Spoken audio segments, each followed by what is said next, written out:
2017 Nissan Titan V8 4x2 crew cab. Too much attitude and too much truck. 2017 Nissan Titan V8 4x2 crew cab. Too much attitude and too much truck. A contagion infects all of America's latest full-size pickup trucks. What were once boring machines built for utility are now the most overstyled, oversize, and overwrought of vehicles. Look at the 2017 Nissan Titan. An entire steer could be barbecued on its grill, were that component not made out of easy melt shiny plastic. The fenders are as tall and square-shouldered as a Cleveland Browns lineman. If any button were bigger on the instrument panel, it could be engaged with a sledgehammer. The heavy steering feels as if you're pulling against a black hole's gravity. Aliens couldn't undermine humanity's faith in our own self-restraint any more convincingly. Someday, all this will be regarded as an era of unbridled excess every bit as flamboyant as the big fins and shiny chrome of the 1950s, and probably with as much nostalgia. The SL tested here is the mainstream Titan.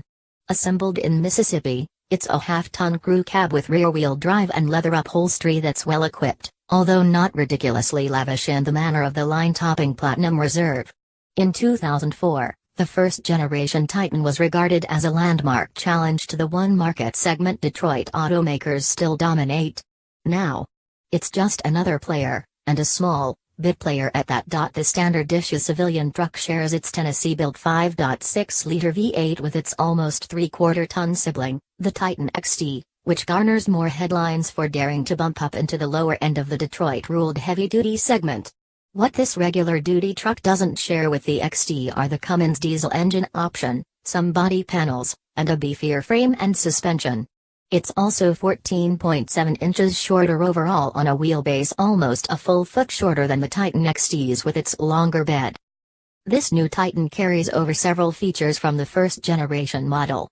It still rides on the same 139.8-inch wheelbase, employs the same basic steering elements and general suspension design, unequal length control arms up front, leaf springs positioning a live axle in the back, as is the norm for pickups, and casts a similarly shaped shadow. But this Titan isn't strictly a rear-on, either. It's 3.5 inches longer than the previous gen crew cab with a similar 5.5-foot bed, because bigger seems to be the only direction allowed when it comes to marketing full-size pickups. Its rack and pinion steering gear remains hydraulically assisted, but it's been quickened from 19.5 to 1 to 16.0:1, and that knocks down the number of turns from lock to lock from 3.6 to 3.0. The former 5-speed automatic transmission has been swapped out for a new 7-speed unit, and the 5.6-liter V8 has been significantly revised to add power and improve fuel economy. The 5.6-liter V8 in the old truck was the VK56 with a conventional fuel injection system and a 9.8:1 compression ratio. It was rated at 317 horsepower. The new truck's VK56 VD uses a modified aluminum block, has the same bore and stroke dimensions, and its 4-valve dock heads have been revised. The big changes come with the adoption of variable valve timing, direct fuel injection, and a thump-up in compression ratio to 11.2:1. All that yields 390 horsepower and 394 pounds-to-foot of peak torque. At 5,754 pounds, the Titan is no lightweight, but this engine upgrade ensures it's no slug. It galloped to 60 miles per hour in 6.0 seconds and bounded through the quarter-mile in 14.9 seconds at 96 miles per hour. That performance and curb weight neatly cleaves between the two top performers in our last full-size comparison test, the Ford F-150 and Chevrolet Silverado, and the bottom two, the Ram 1500 and Toyota Tundra. But those trucks were 4x4s, which tempers our enthusiasm for the Titan SL's performance. Haul yourself up into the Titan SL's cab and what's there is straightforward enough, even if it all seems designed to emphasize the truck's mass. There's simply so much dash and the seats are so thick that the space seems smaller than it actually measures. The windshield isn't small, but it leaves the impression that you're looking through a slit because the dash rises up to intrude from the bottom. This is not a cockpit that can be described as airy. Press the start button and the truck grumbles to life, most of the time. On a couple of occasions while the Titan was in CD's care, the engine control computer hiccupped, failing to complete its starting regimen. The engine either dropped off into an irregular idle or shut down. This likely was an anomaly, but it was disconcerting all the same. But when the engine found its voice, it was an engaging bass, somewhere between the growl of the Tundra's 5.7-liter V8 and the eagerness of the current Silverado's LT series small blocks. And it only sounded better as it dragged through the transmission's 7 gears.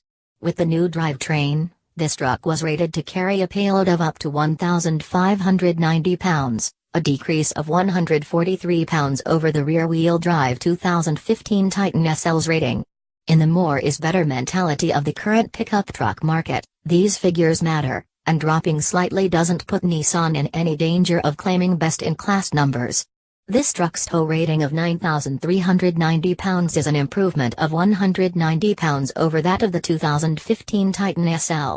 Where the previous Titan Crew Cab carried DPA ratings of 13 miles per gallon in the city and 18 miles per gallon on the highway, the new one comes in at 15 miles per gallon in the city and 21 on the highway. In mostly light use, no towing, no heavy loads, we used fuel at the rate of 15 miles per gallon. The SL's steering feels quite heavy, it responds quickly but communicates only furtively. Punishing the 275/60 R20 Goodyear Wranglers mercilessly produced a so-so lateral acceleration of 0.73 grams on our skid pad, a middling grade for any pickup, with expected roll and moderate understeer. Braking from 70 miles per hour to a stop in 195 feet is, likewise, pretty much what one expects in a pickup, the best of which can halt in less than 180 feet, though some take more than 200. Variation here tends to be more about the specific equipment and tire choice than it is between makes and models. The most frustrating attributes of the Titan SL's driving behavior can be traced to the suspension tuning. It's stiff enough that initial bump impacts feel harsh while the dampers don't rebound well, so the front end will porpoise up and down after such events. Hit something like a speed bump at just the right speed and there's the odd sensation of the nose still bouncing up and down when the tail hits the bump and gets smacked around. This all may calm down while the Titan is loaded, but it feels weird when the truck is unladen. In the Nissan's defense, the ride is great over smooth and mildly undulating surfaces. Also arguing on behalf of the Titan SL is its well-considered cargo bed. The tailgate has an assistance spring to ease opening and closing, while LED lights along the bed walls provide outstanding illumination. Add in the utility track rail and cleat tie-downs and this is one of the better trucks for cargo control. All half-ton 2017 Titans will be crew cabs at first, but Nissan promises that regular and extended king cab versions are on the way. A V6 eventually will join the V8 in the lineup.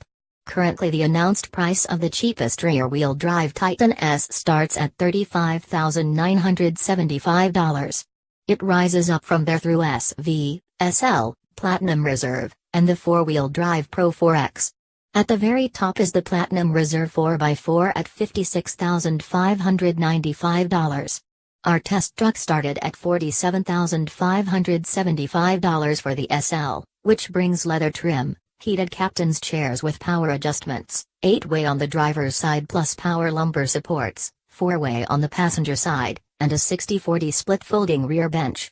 It also includes a power tilting, telescoping steering column, a 7.0-inch color touchscreen with navigation, a 12-speaker Rockford Fosgate audio system, dual-zone automatic climate control, and a host of other interior amenities.